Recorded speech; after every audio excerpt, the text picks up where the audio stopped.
What is up? This is Rob back again, and I'm coming at you from the Dominican Republic. So today we're going to speak about Santo Domingo, the capital. So first of all, in full transparency, this isn't an expert review. I'm not an expert. I spent 2 weeks in Santo Domingo when I came into the country.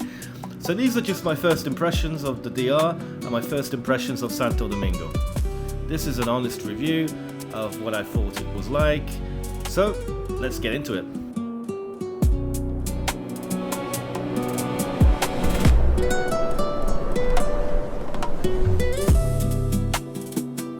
How did I get here, first of all? Well, I was living in Antigua, Guatemala. Basically, I found a really cheap flight with Arajet.com, which is the Dominican budget airline. It's actually a new airline. Got some great deals on at the moment as well. Well, at least they had some great deals back in January. I'm not sure about now, but there was some great deals to be had back in January. So I found a super cheap flight, and I mean really cheap. It was like $140 from Guatemala. Obviously, I had to pay extra for baggage and all the rest of it, but it was still cheap. It still worked out pretty cheap. So I flew in early January into Las Americas Airport, Santo Domingo, took a taxi to my Airbnb, which I had booked in the center of the city, actually 1 block from the presidential palace, in a neighborhood called I think I'm pronouncing it right, Gascue, I think it is, just north of the colonial historic center in the city. Walkable, pretty much. Well, there's lots of reasons as to why I came here. In fact, I'm going to do a whole video as to the reasons why I came here. But it was basically, long story short, it was convenient. I got a great flight. Prices were okay. And I found a great Airbnb in Santo Domingo. Great price, really good quality, fast internet, electricity pretty stable. Let's get into some pros and some cons. Pro. Definitely the biggest pro about Santo Domingo is the Centro Histórico, the colonial, old, historic center of the city, which is actually, I believe, the original, or in fact, it was the first Spanish settlement in the Caribbean. So it's a beautiful center, absolutely amazing streets, most amazing buildings. You can just feel the history. If you're a history buff, it's one of the best places that you can go to in Latin America, I would say. That historic center. That's the plus. It's super cheap. Loads of really nice restaurants and bars.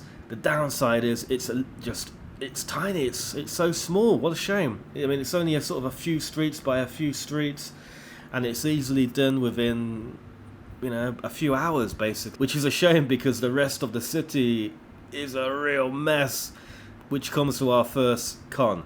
It's a crazy city. It's a chaotic city. There's a lot of aggressive begging, a lot of crazy characters all over the place, a lot of druggies. It's everything you might think it would be outside of the historic center. Now, inside the historic center, super safe.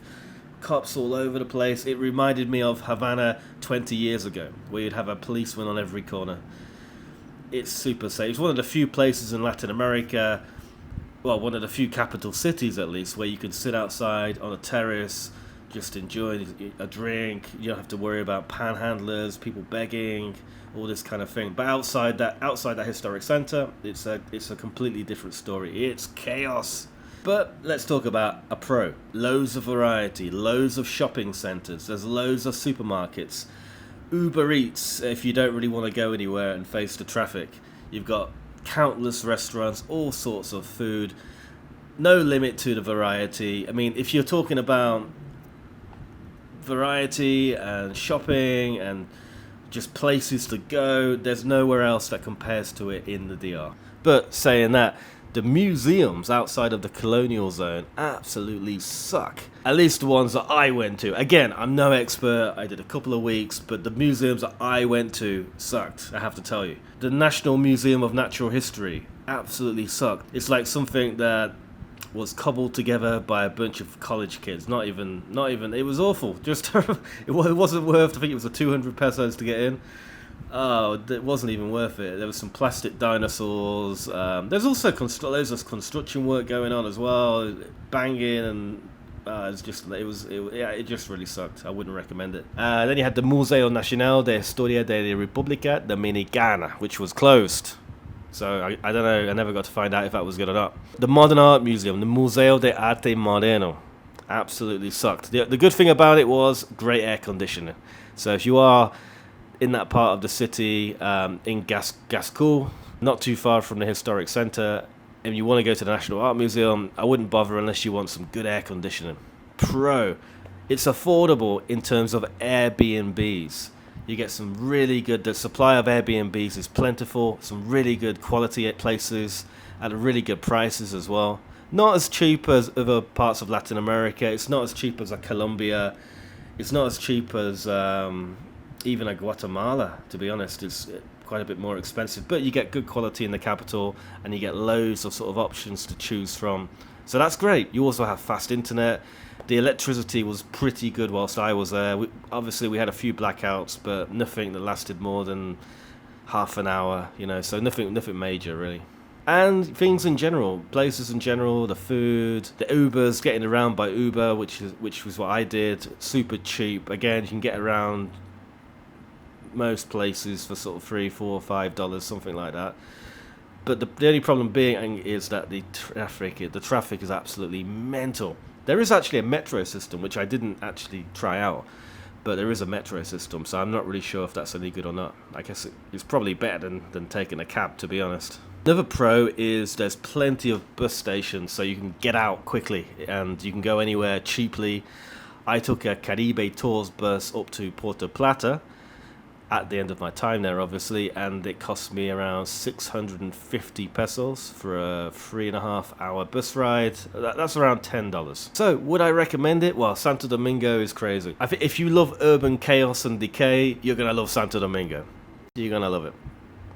If you love the big city, and I mean big city, absolute chaotic vibe, you're gonna love it. Definitely go for it. It's something else. It's something completely different in the DR. Santiago doesn't compare to Santo Domingo in terms of what's there, what's available, your options, your variety and all that. If you don't like chaos and urban decay, still go for a quick visit. I'd say go for a quick visit. Go for a weekend, go for a few days. Stay in the colonial zone. There's loads to see, lots to do. It's a really beautiful part of the Dominican Republic, unforgettable. Would I live there? Absolutely not. No way. But then again, I don't like urban decay. So this is just a quick video just to let you guys know what my first impressions were. Again, I'm not an expert, but that's what I thought. Will I go back? Only if I have to go to the airport. But am I glad that I went? Absolutely. So guys, thanks for watching. I really appreciate that. Hit that subscribe button, share the content, let us know if you enjoyed the video or if you didn't enjoy the video in the comments. I really appreciate that. Thanks again. This has been Hustling Abroad. I'm Rob, and I will see you down the road.